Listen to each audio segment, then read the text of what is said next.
Nick's name. Yeah, it's the account he created. Yeah, cool. What's up, everybody? It is What's Thursday. going It's on? 6 o'clock, roughly. Thursday. So you know what time it is. It's Shoot Your Shot Podcast, episode 16. 16. 16. Um, that's crazy because I had a goal that I wanted to get to 20, and we right there before I started adding some extra shit. So we're gonna have some news coming up soon after episode 20. We wanted to get a little backlog, and then we're gonna try to do some things. So stick around. I see a lot of y'all still been rolling with us. Some loyal fans out there. So we do appreciate y'all. What's going on, everybody? What's up? What's up? It's again the Joe and Joe show. Vic is taking another day off. He said we was going too hard at him last episode, so he's taking another day off to prove that we really need him. He really trying to hide the books this time. That's what he's doing. We see you, Vic. Don't worry. Again, it's been a light couple of days. We had game one of the NBA Finals. We had another Euros match. We had a bunch of baseball matches. I know hockey just won something too. Yeah, the Tampa Bay Lightning Stanley Cup. Won the Stanley Cup Finals, back-to-back champions. You said Tampa Bay? Yeah, the Tampa Bay Lightning. I know not a lot of people may follow, but for those who do, this is their second title in a row, back-to-back. So Florida has something to be happy about, you know. Yeah. I mean, Tampa Bay in general got a lot to celebrate right now. You got your football and your hockey. So there you go. So we might not talk a lot of hockey, but here at Shoot Your Shot, we respect athletes of all kinds. That's right. Except cheerleading, that shit ain't a sport. Nah, cheerleading. Unless you're cheering for us. You know, then we'll support it. But yeah, Tampa Bay should have a lot to be happy about. Back-to-back champions. They running the hockey scene right now and the football world. And you never know. Baseball, the Tampa Bay Rays are doing good. They suffered a couple of injuries, but you know, the season is long. Hopefully guys will come back in time, and you never know. They may make some noise in the playoffs. Anything is possible. There you go. So we had our deciding game in the semifinals of the Euros. England and Denmark. They played yesterday. If I'm not mistaken, I picked England to win it, and they did. They scored a late goal in overtime. No, full time. Yeah. Yesterday. It was a pretty good game. You know, I picked England, but like I said, I would not have been mad if Denmark had pulled it out. They just ran out of gas. You know, England just had too many players they could submit. You know, and especially in these Euros, they're giving them 5 subs, which is pretty crazy because usually you're only allowed 3. So. You know, when you're a deep team and you get those extra subs, you can get those fresh legs in. And, you know, England has, like I said, you know, damn near 2, you know, world-class talents at every position. So, you know, when Denmark had them, you know, when they're making subs, they're not bringing in, you know, as much talent. They get worse when they sub, whereas England, in some cases, even could get better with a sub. So that sets up for the final Sunday, this Sunday at 3:00, Italy versus England. I don't know where this game is going to be played, but it shouldn't matter. I'm picking Italy. I kind of doubted myself at the beginning of these Euros. You know, I said if I was voting with my heart, I would go with them, but I ultimately had picked France. But you know, this is especially following up, you know, after what Chelsea did. You know, it's just been a good couple months of soccer for me. So I do hope Italy takes this. I think it's not going to be a high-scoring game. I'm thinking maybe 2-1 or maybe even 1-0. because our defense can be that good, but also England, they do have some, again, world-class talent, especially up front. So, it's not gonna be a grinded out game that we're gonna want. We're gonna have to score some goals. I think we have the better keeper. We definitely have the back four, even with our starting left back out. And England, again, they got talent, but we got talent to match that. And also, we have more experienced players than they have. So, like I said, I'm taking Italy. I'm thinking, like I said, it'll be realistically, I think it's going to need to be like either 2-3, or 1-2. I think those are the most realistic scores. So, check out for that. It'll be a Sunday. Ain't nothing going on this weekend. Check out the Euros final. Okay, yeah, I'm interested. It was a decent game. Another one, close, tight matchup. I thought I was going with the underdog, so I had Denmark winning. They didn't pull it through, but it was definitely a great game. So I enjoyed what I saw. I thought Denmark would pull through late, but then England scored that goal late and ended it. And I was like, dang, I kind of knew it. So yeah, that second goal kind of took it all out of yeah, Denmark. I think there they wasn't a had lot of time left. I yeah, could see it was early and they had a quarter or half left, but it was real late in the game, and all England had to do was just hold off, and that's exactly what they did. And soccer is not yeah, easy to, when you got that 5 to 7 minute left, it's not easy getting a goal. The pressure right, is on, and the defense tends to drop back and just allow you to move around, but you ain't getting that ball in that goal. So, yep. it That makes that it is what hard. they call parking the bus. Yeah, yeah, yeah. You You're sit not back and just you just battling. Right. yep. You're not just battling the goalkeeper no more. You basically got to get this ball past everybody now. So, Hmm. you know, I knew it was over once the England scored that second goal. But I'm looking Yeah, forward to the final. You got a team that pretty much wasn't expected to be here, Italy. So that's the underdog, and I'm gonna run with them. Like I said, I'm a underdog kind of guy, like going for the underdog, rooting for the underdog. So, I'm gonna go with Italy over them. And I do feel and, like it's gonna be another close one. I got it 2-1. yeah. And the crazy thing is that Italy will be considered the underdog, even though I think it's up to 33 straight matches unbeaten. Unbeaten, Like right, right. it's either 33 or 34 now. Like that's crazy. That's the pace that we're at, and right now we would still be considered the underdog just because of, again, The just top to powerhouse bottom that talent. England. Yeah, like it. This England team is stacked with dudes, and I mean, I got two Chelsea dudes is on on England. So that just shows you the kind of talents on that team, and one of them is not even a starter. Ben Chilwell, I think he's second, third on the pecking order at right back. So I mean, that just goes to show you, How how deep? stacked this team is. Right, So right. we'll see. Again, like we both said, it's going to be a close game. It's going to be an exciting game. So again, y'all check it out. Because this is after this, we're gonna go a couple months without any soccer. So for people like me, it's gonna be a drought. So I'm gonna have to start watching these baseball games Yeah, I mean, to make up for it. pick your team, and that's who you watch. You like the Braves, so watch Braves games and dibble I and seen dabble. they won big last night, right?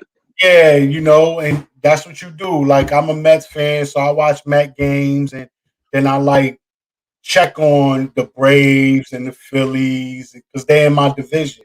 So I just Right. want to know what they're doing and how they playing, and so forth and so on. So you know, the thing So that's about a good baseball is segue. you can always jump from game to game. You don't necessarily have to stay on one game for Right. innings, jump around. I feel that. So that's a good segue to the big news in baseball today. Is your boy Jacob deGrom has opted not to play, not to pitch in the All-Star game. I know that there's a fair share of people who disagree with that. I understand you're not one of them, so why don't you talk to everybody about that? I mean, it's no big deal. It's an All-Star game. You got, over 25 All-Stars. You got over 15 pitchers. So it's like, I could see if he was going out there to pitch 5, 6 innings, but he's going to pitch one, maybe two. So it's no big deal if he miss it. Also, team and family and team comes first. He has to, he pitched last night. So the news is he can possibly pitch Saturday or Sunday on short rest because they might need him. So that's another thing. And then to pitch either Saturday or Sunday and then to go back out Tuesday to pitch, that's just too much. So, he don't want to throw nothing, stress himself out. It has been a iffy season as far as injuries. He hasn't gotten hit with nothing big, but he has left 2 games early and has missed a couple of starts due to simple stuff like shoulder tightness and soreness here. So he's just being careful. He's being extra careful. He don't want to risk nothing, because say what you want, we're still in first place. If the season was to end today, we'll be in the playoffs, and he doesn't want to hurt a chance of that. If he has to maintain a certain level of health to help us get into the playoff picks, then that's what he's going to do. So hopefully we'll get some other guys back, and we could turn this thing around and really get into the playoffs, and we could get him some help, because he can't do it alone. Right. Yeah.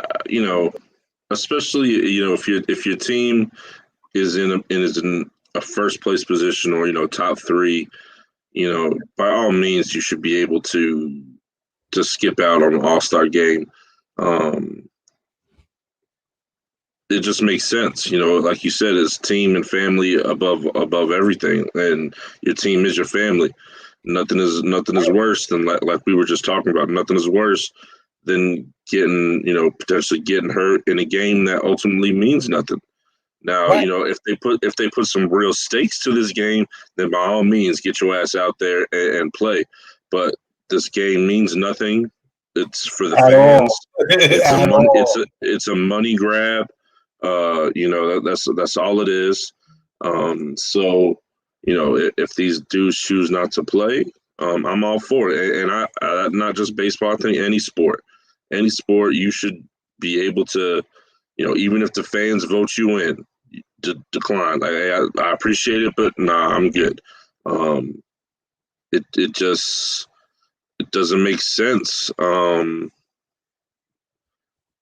To put yourself, your body, your team at risk to do, for nothing. So yeah, basketball is probably the only one because they don't play hard. They don't. They play around. It's like they're in the gym. Just go ahead, go for yours. Now, if this was 20, 30 years ago where they was taking this All-Star game stuff serious, then I felt like, all right, after a certain time, this is like his 6th, 7th All-Star, take it easy. Let the young guys play. Let the first team, let the first year guys go, the second year guys go. But if this is your 7th, 8th All-Star, you're not new to this. You know what it is. You know what it's about. Take it easy, take it slow. So basketball is kind of the only one where it's like it's not a lot of y'all. It's only 12, 15 players. So go ahead, go out there, get the fans what they want, and then that's it. But baseball, you got a 50-something roster. Football is the same thing. It's like 60 guys on each team, so you're not gonna miss. Yeah, I mean, honestly, especially football for me, they got to get rid of that Pro Bowl. Like, Yeah, I never understood it either. I could see the selection, like you give props to those players that played the Yeah, season well. You give them that Pro Bowl selection title, but as far as yeah. playing the Put a actual patch on game, their jersey. yeah, Like, yeah. But to play the actual game, I always felt like it was meaningless and it didn't mean nothing. And what they should do is take a page out of the NBA, just make it all about fun. You know what I'm saying? There is no yeah, rushing the quarterback. The quarterback got 5 to 6 seconds to release the ball. Let them have fun, let them run. Goof around, and that's it. yeah. Because football, especially on that offensive defensive line, you can't just play lackadaisical. No, no, you can't. The first thing they'll tell you in football is when you playing not to get hurt is when you're going to get That's hurt when you and it's get hurt. going to be severe. So even if you go back to when they just do a bunch of games, like they used to do back in the day, like see what quarterback could throw it the farthest. Let's have them, throw into the moving targets. Just making a bunch of mini games, stuff that dudes could, like you said, have fun, take it easy. There's no chance they getting hurt, whatever. But the game, I know that it's rare to see dudes get hurt, but when it does happen, it's like, for what reason is this happening for a game that didn't matter? Didn't matter. It's Didn't it's matter. it's all bad. Like you said, baseball, you still kind of, you got to go kind of hard. It might be not as easy to get hurt, but you still got to go hard. Basketball, you could take it easy, but you never know. You're going up for that little, that wide open fancy dunk, and Right, you land on right. your knees the wrong Playing way. wrong. Yeah. You Because if you know, look at Paul George injury in the Olympics, he wasn't like it wasn't against defense. Like it was a fast break.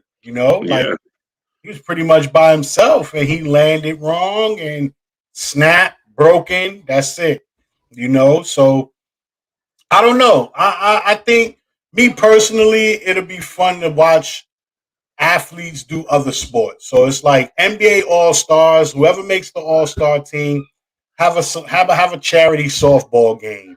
yeah, Baseball players have a charity basketball game or something. yeah. Football players could do the same thing. Have a little charity basketball game or something like that. What was that So, thing uh, MTV used to do? yeah, They used to do baseball and uh, basketball.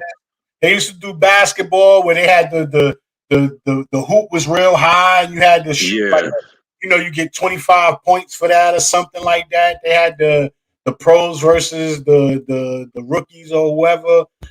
Like do stuff like that. Make it fun. You know what I'm saying? Have a flag football game where it ain't no tackling, ain't no hurting. You got 11 on 11 where people just grabbing flags or whatever. Like try to it was called. It was Rock and Jock is what it was yeah, called. right, yeah, something like that. But just like Yeah, find fun, find balance in the fun. You know what I'm saying? everybody's mic'd up. As opposed to like everything so serious. Like baseball used to mean something. The All Star game used to mean something. So whoever won the All Star game, that division or that league will get home field advantage. So if the National League won, then the National League team will get home field advantage. So they changed that, but now it's like it doesn't mean anything. So, now Yeah, it don't mean anything. You want to preserve health, you want to preserve the freshness of these players, and have something fun, Fuck it, yeah. let basketball players bowl, like have a little championship bowl tournament or whatever. Like anything is possible. I would Video watch games, that. get video Yeah, games. Had them play video games. Have them play the latest 2K, and you have the East and the West, and they pick their players and they pick their teams and have a little nice little tournament that lasts a day or two. And let them have fun that way. yeah, Because I don't want to see nobody getting hurt over something that's not really, serious. I don't yeah. want to see nobody get hurt. Period. But to have them get hurt over a game that don't mean anything, that's even worse. Yeah, yeah. I agree. I would probably watch anything over any of the All-Star games that they have now. Pretty much, yeah. You know, I don't make it through the whole baseball All-Star game. Like I watch maybe the first 2-3 innings, and then that's it. I go about my business, and I'm hoping it's not on the same night as the NBA final games or something like that. Like Yeah. if it is, then they're gonna lose. You know, I'm not watching the MLB All-Star game over NBA Finals game. You know, it is weird that they do it on a Tuesday night. Like, is that a tradition? Like, why don't they do it over the weekend? Yeah, it's always on a Tuesday. You know, that's kind of like the NBA All-Star game is always on a Sunday. MLB All-Star game is always on a Tuesday. I mean, I always felt like it should have been a weekend thing, you know.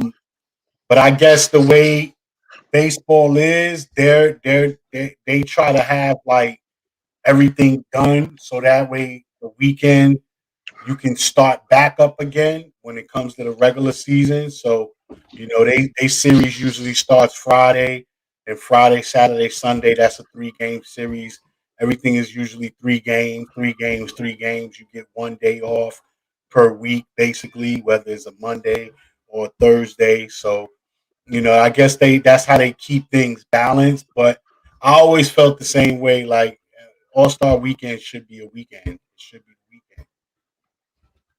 So they don't. Yeah, I mean, you think they would probably get better ratings, but you know, what do we know? That's probably another reason why they do it on a Tuesday. They figure you ain't got nothing else to do, nothing else to watch.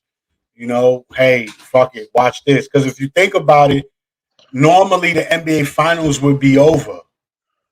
You know, yeah, because the season started late. So in a normal NBA season, the NBA Finals is over, NHL is over, football isn't here yet. So the MLB really doesn't have to compete with nothing. You know, they on by itself, so they're able to put their game on without having nothing in competition. You ain't got nothing to worry about. You're like, fuck it, it's Tuesday night. I ain't got nothing to do. Might as well watch the MLB All-Star game. But you know, that makes sense, actually.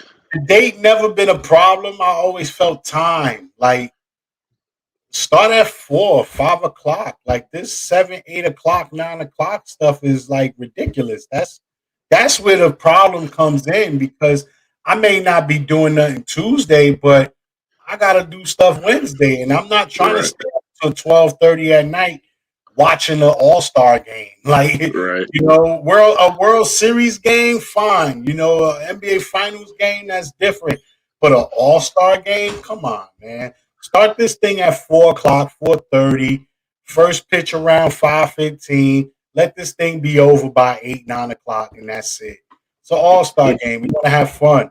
I said that about the NBA All-Star game. The NBA All-Star game just started so late, and they drown you out with all these meaningless talking and meaningless.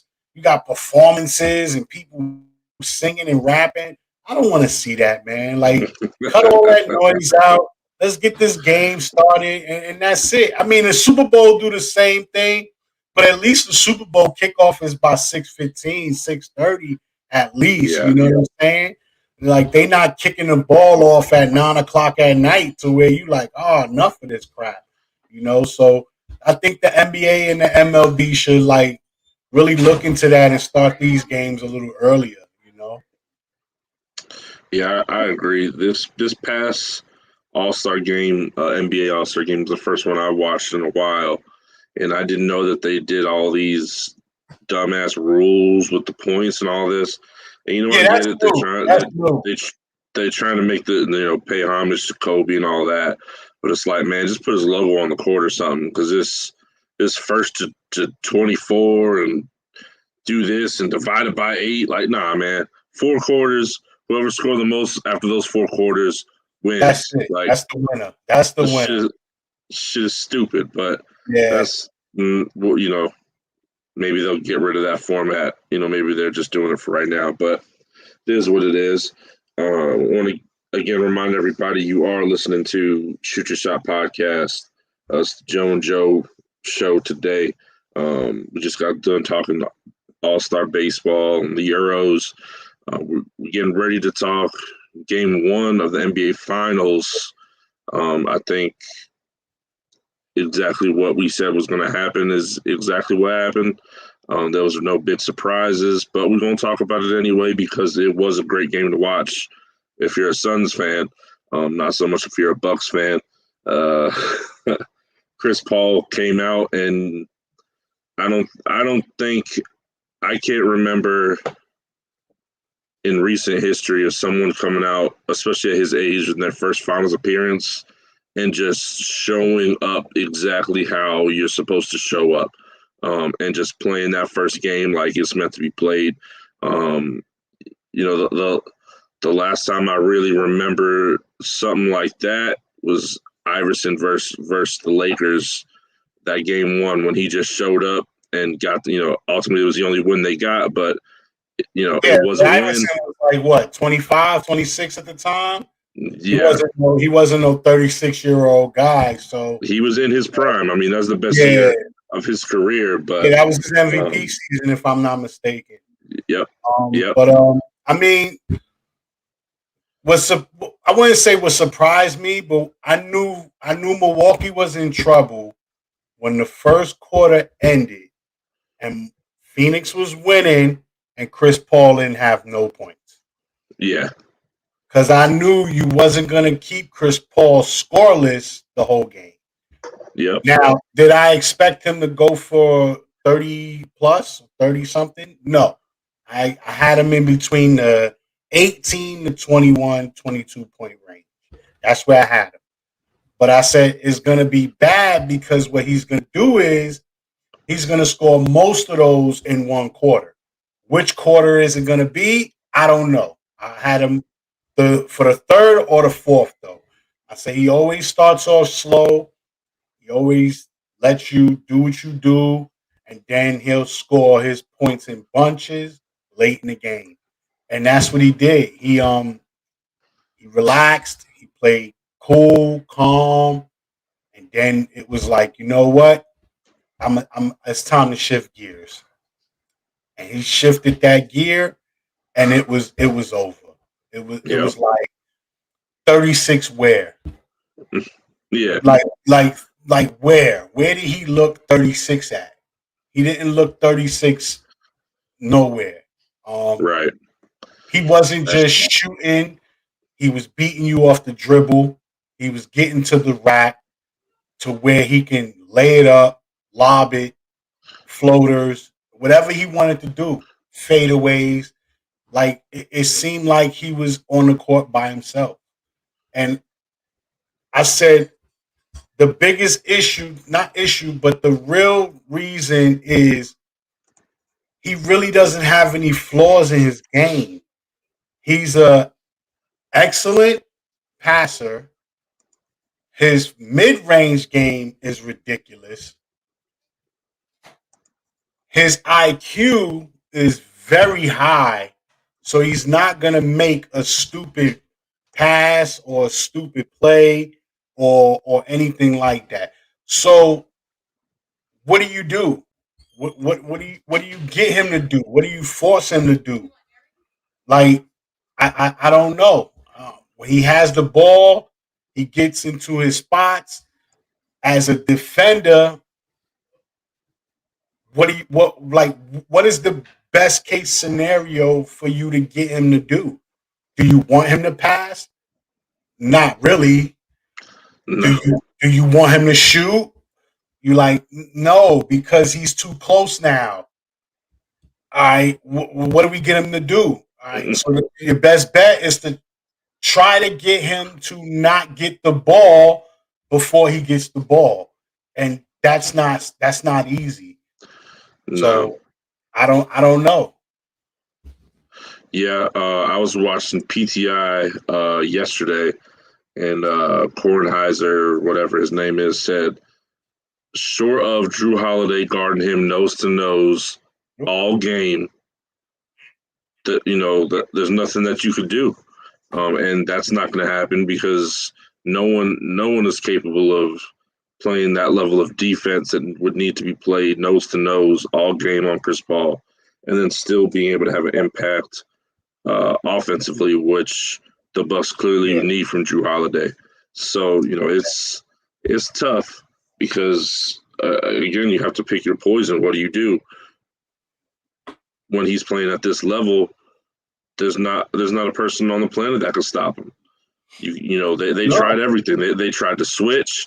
They went away from the switch. Neither that's just worked. So they went back to the switch.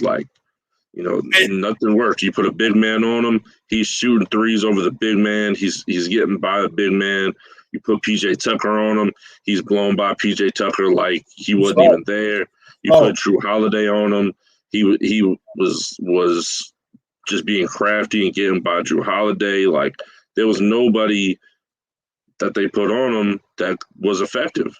What else? You put Giannis on him, and you can't do that because again, you need Giannis to be effective offensively. So, and as far as his playmaking and everything, we said that. We called that all those stupid little mistakes that Trae Young was making. Chris Paul ain't making those mistakes. No, he don't make those mistakes. He really don't. If you look at it, and that's what I said when it comes to defending him, he has the ball. He starts to come into the paint. If you drop back, he shoots a mid range.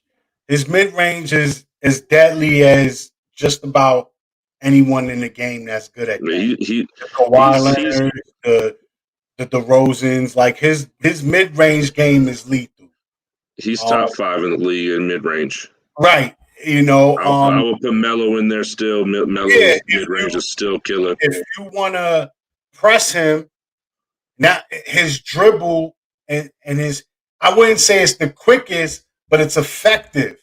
And his IQ is so high to where he knows how to use his body to help with his dribble. He knows how to dribble with this hand and use his body to get around you. Mm-hmm. So you can't really press. And then once he get past you, the next guy, what is his job? Do he stay with the man under the rim and allow Chris to just lay it up, float it up, or whatever?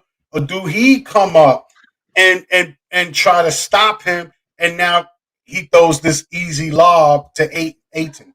So it's like there's so many things in his arsenal. He has so many weapons to choose from that you just don't know what to do. You don't know what to do. And like I said, I think the best bet for Milwaukee is get the ball out of his hand. Don't let him beat you. Don't let him do. Look, if Booker want to go out there and score 40, then fuck it. That's the way we're gonna lose.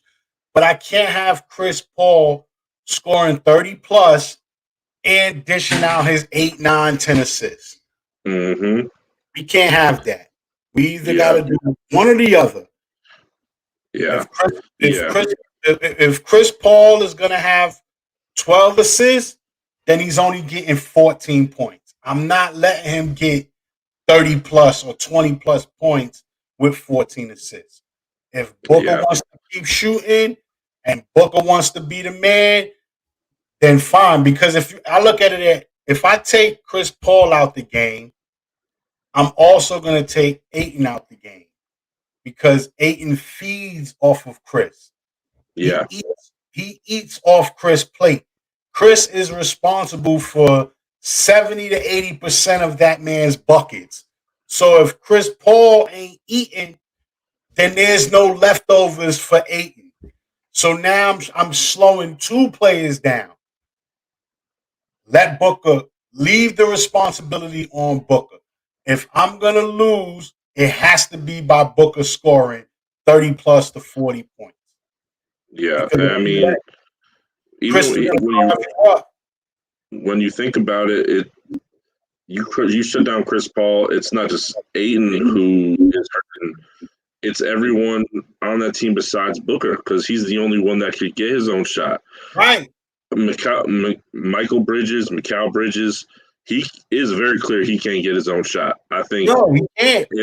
He depends on that pop out open three, or just dive into the basket and getting that, the oop or the scoop, as he's cutting. Crowder is the last dude on the court that you want shooting it anyway, but he's not creating his own shot. It's the pick and roll, and he's instead of rolling, he's cutting out to the wing, and 3-pointers. So really, if you could find a way to shut that down on Chris Paul, and you try to let Booker beat you, that's that. Another thing is, it's time. I think it's time for Milwaukee to go small. Although Lopez had like 17 points, he was a minus 20 something. So it was like your defense is still worse than your offense. You've given us 15, but you've given up 20 plus. It's time for him to go small.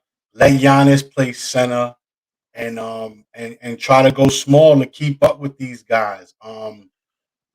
Tucker could hang with Crowder because Crowder's not, like you said, he's not creating nothing for himself. He's basically trying to stand at the 3-point line, pick and roll, wait for that, kick out three or whatever. So there's times where you can play Tucker at the 4 maybe, but even Portis is like he's getting burnt on the switches. Chris Paul was killing him. He was playing as good a defense as he could play too. It's not like he was playing bad defense. No, he was playing good defense. Playing good defense. He can't keep up. He don't know. You see, Portis has good defense. He has good offense. But IQ is different. You don't teach IQ. You learn that as time go along. You either have a high IQ and it just gets better as you get older, or you have a low IQ and you work on that as you get older. So Chris Paul was the type that his IQ is always high, but now that he's in his 16th year, he done been there and seen everything. It's insanely high right now. His IQ is just head and shoulders above everybody on that court. There's no one on that court that's smarter than him. Even the coaches. I don't think the coaches are as smart as him on that court. And that's why Monty Williams didn't win Coach of the Year. Right. I mean, but this is why he's single-handedly dismantling that Milwaukee team, because it's like, I'm 2, 3, 4 steps ahead of y'all. Like, I know what y'all gonna do before y'all even do it, and you don't know what I'm gonna do. Yep. You have idea. He's like that, 56-year-old dude on the basketball court. With the thick Patrick Ewing knee pads, who can't jump. Yeah, he can't jump. He can't run. He don't do nothing. But at the end of the day, you can't stop him.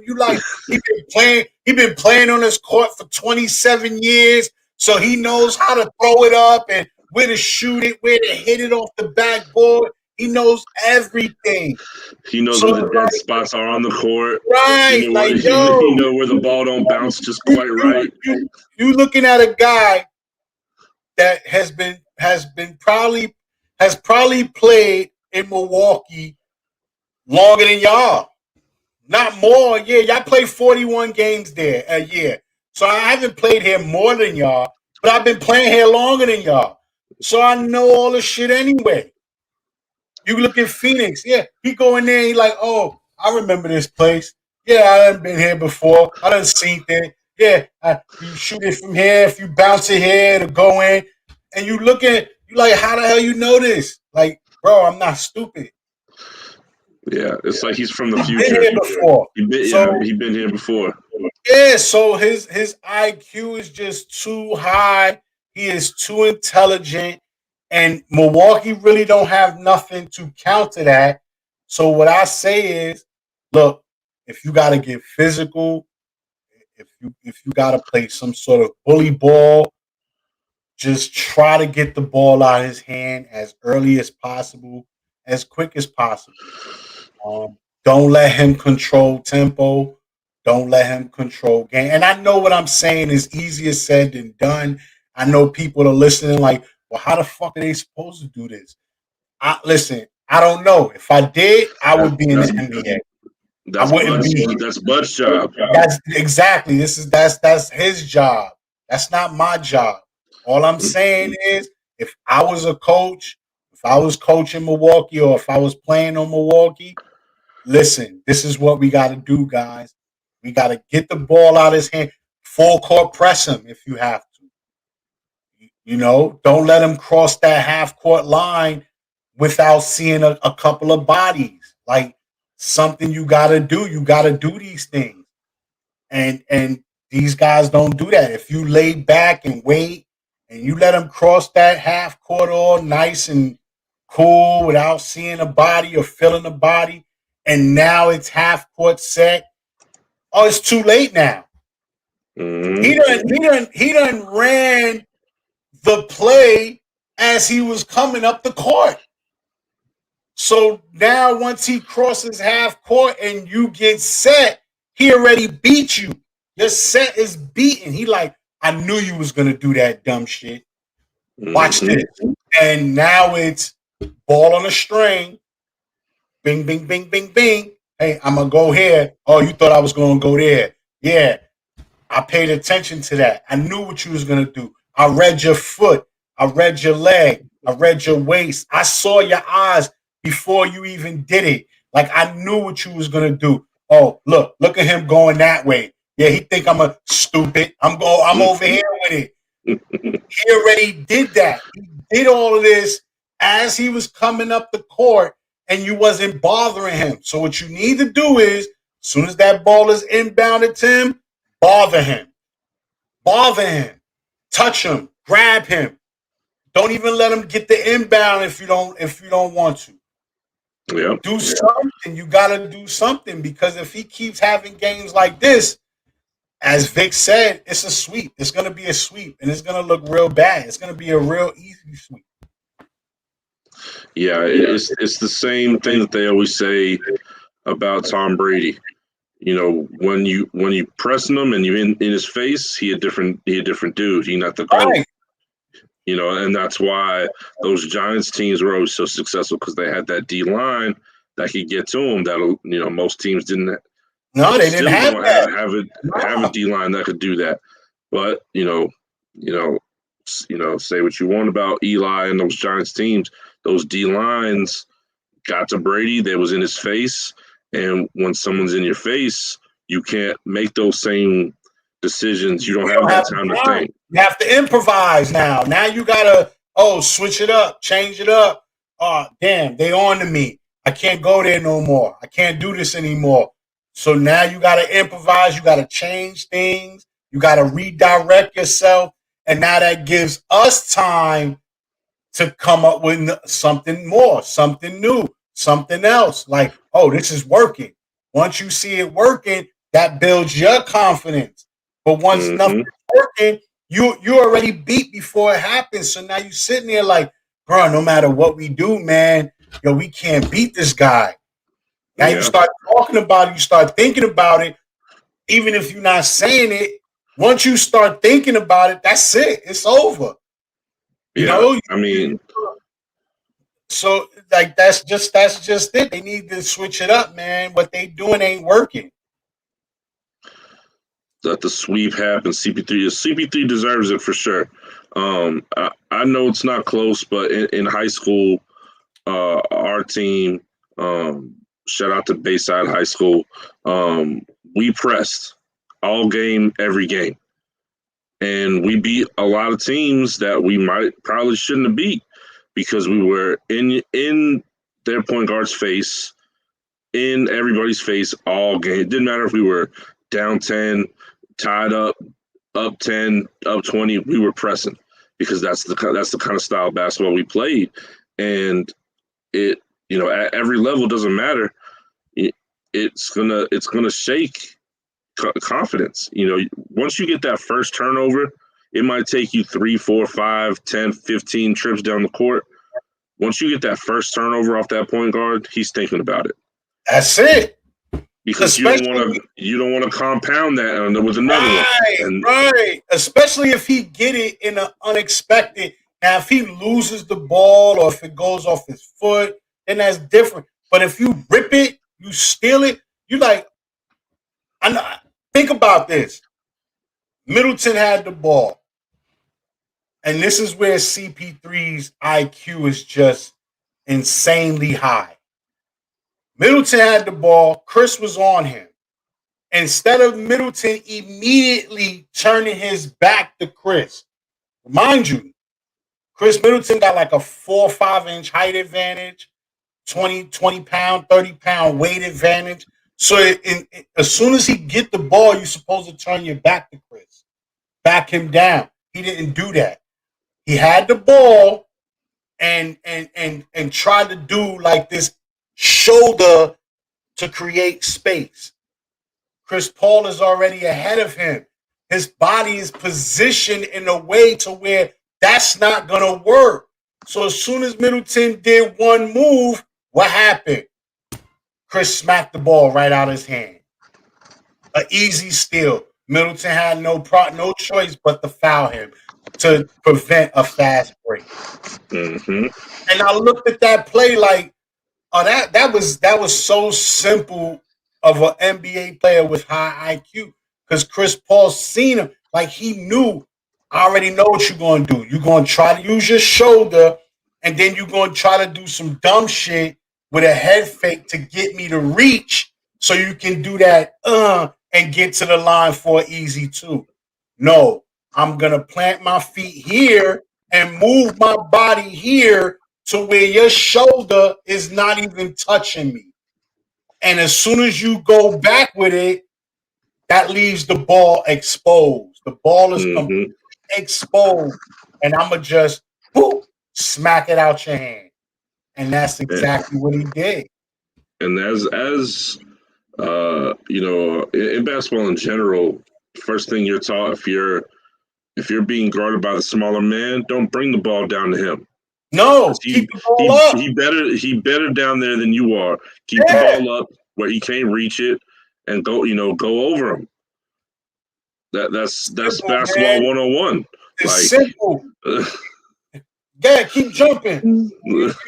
It's simple. Like I don't get it why some things could be so simple and these players today make things difficult. I don't get it. I don't get it. Like that, like I go back to the whole Denver when they were losing by 2 and Jamal Murray had the fast break and everybody just ran to the 3-point line when the layup is wide open. I'm like, yeah. Like, what is going on with you guys? Like, y'all really don't think that's a perfect example of very low IQ. Your IQ is completely blown. You're not there. You have no brains when it comes to this.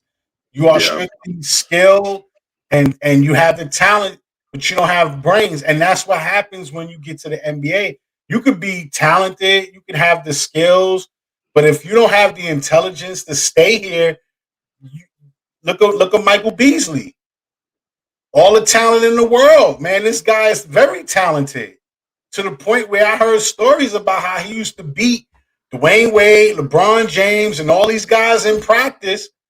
But once the game start, that's when your IQ needs to kick in, bro. You need to do the best. You don't have in one-on-one practice. I don't need to worry about my IQ. It's just me and you. So that's when skill and talent can win. But when it's a 5-on-5, I have to be a smart player. I have to be highly intelligent. Steve Nash won 2 MVPs off IQ. IQ.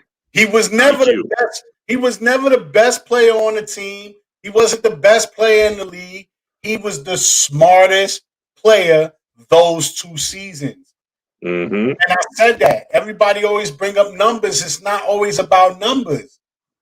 It's about the intelligence. He made it look easy. That's why I said when Steph won his first one, it was due to his IQ. He made things look smart, so easy. And his second one, the unanimous one, he just made it look so easy. He was 5 steps ahead of you guys. Mm-hmm. That's why y'all couldn't stop him. He wasn't the strongest. He wasn't the quickest. He wasn't the fastest. He didn't have the most talent, but he made it look easy. You guys over there, I'm over here. Look, I'm over here, guys. And just when you go, oh, nope, sorry, I'm over here. Look at me.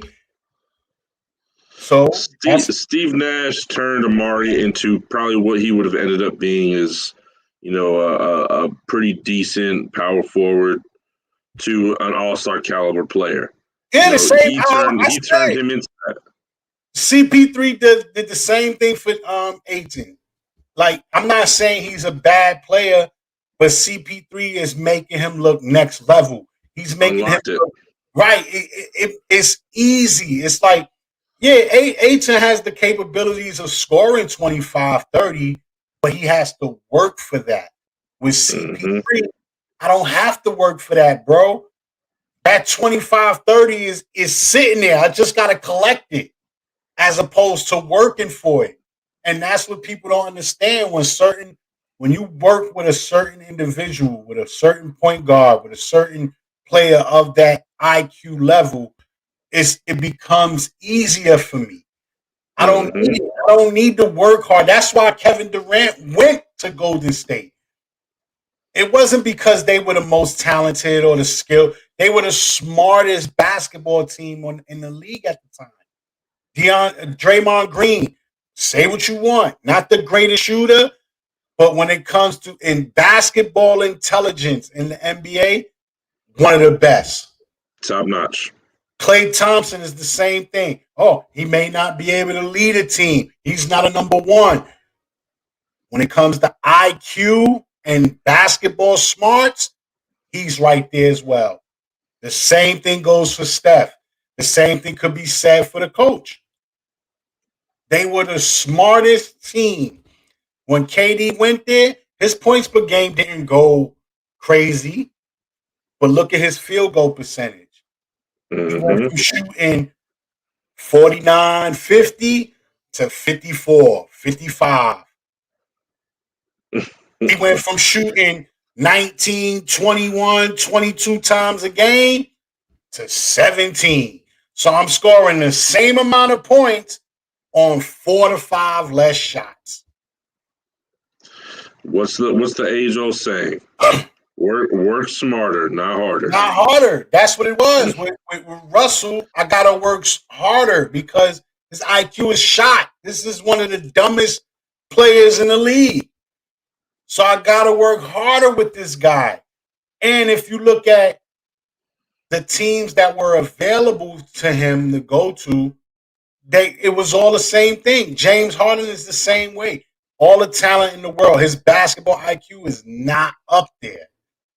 He is not one of the smartest players in the league. So it was like, I got to work hard. I got to work hard. I got to work hard. I don't want to work hard. I want to work smart.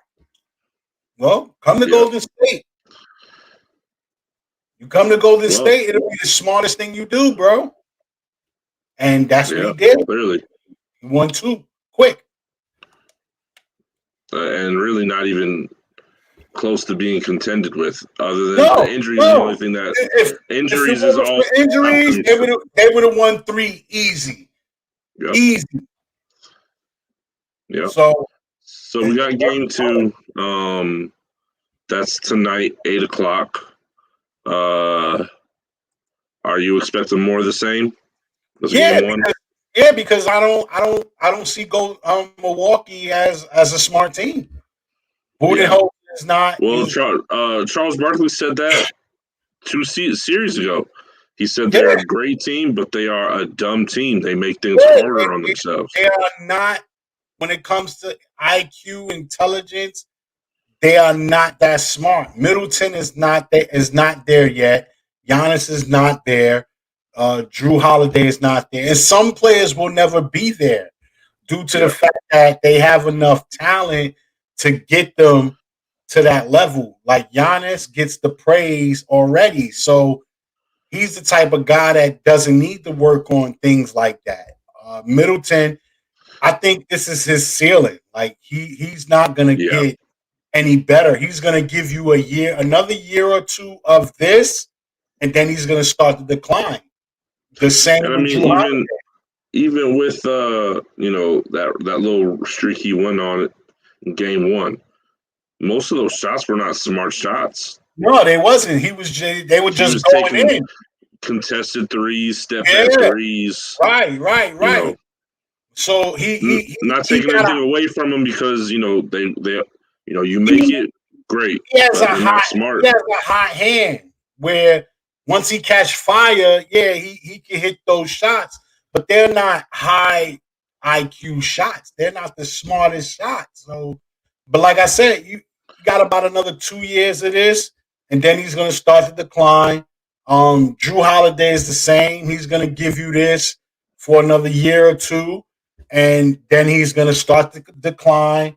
Giannis is going to be brute speed and strength and quickness and length for the next 4 or 5 years of this, and then he's going to balance out, and that's where it's going to be. They're not going to get insanely better. You know what I'm saying? So I just think CP3 brings too much to the table. On top of his brain, he brings calm, cool, collectiveness. He brings some sort of swag that they didn't have. You can see that CP3 already know, like, yo, we better than these guys. Like, they not the Nets. I could see if we were playing the Nets, like a healthy Nets team, or like a different Philly team, like these guys, man. Like, you can see how he acts, the way he probably talked to his team in the back, like, bro, these guys ain't it, like, come on, son, they not on our level, man. Like, look, like Book, who gonna hold you? Like, come on, really? You really think Giannis can hold eight? Like, come on, son, they not on our level. Like, get them out of. Let's get them out of here quick. You can tell from the aura, from the attitude, but I don't think it's going to be a sweep. I do see Phoenix losing one in Milwaukee, maybe two, but I see them, quick work. This is going to be quick work, So I got the Suns tonight, and I got them by more than 5 because the spread was 4.5, and I took them with the spread. So I do have them winning by more than 5. At least 7 to 8 points, somewhere around there. Maybe. Yeah, I'm the same. I'm the same. I got them winning. I'm actually I'm probably not even gonna catch the game. I'm catching the late premiere of Black Widow tonight at the movie theater. I know you don't fuck with the MCU shit, but Nixon 10. So I'm going to catch that instead. Maybe I'll catch the fourth quarter or something. We'll see. But yeah, I Suns. I don't think it could be anything but the Suns. I'd like to try to, like we've been doing, kind of guess who could step up and have a big game for Milwaukee for them to have a chance. And honestly, it's going to have to. All 3 of their big threes going to have games. And they don't need, another, whether it's Bobby, whether it's Brook Lopez, whether it's Jeff T, Connaughton, 2 of them 4 are going to have big games too for them to even have a chance. Yeah. I do know Saric is out for Phoenix. He tore his ACL. So that's a hit for them, but it didn't look like they missed him too much. I mean, he didn't really do much in game 1, Yeah. So they can live without him. Yeah, hopefully he gets better. and is back for next season. But he'll get his ring. Shout out to him. I think we did. I think we got everything. We'll be back on Tuesday. We'll talk however many games of the finals there's been. We'll talk that. We'll talk about the Euro finals, and we'll. I guess we'll actually. I won't be here next week, so you and Vic gonna be holding it down. So y'all gonna be talking. So y'all might get a little extra baseball talking there too. So we'll catch y'all next week. I hope everybody has a good weekend. Right. Enjoy the game. McGregor the fight this weekend. I'm glad we didn't talk that because I have some very controversial thoughts on Conor McGregor that most people don't like to hear. So I'll keep my mouth shut on that. Speak your mind, brother. Speak your mind. We ain't got the time. Maybe after we see him lose again, I'll talk when I come back.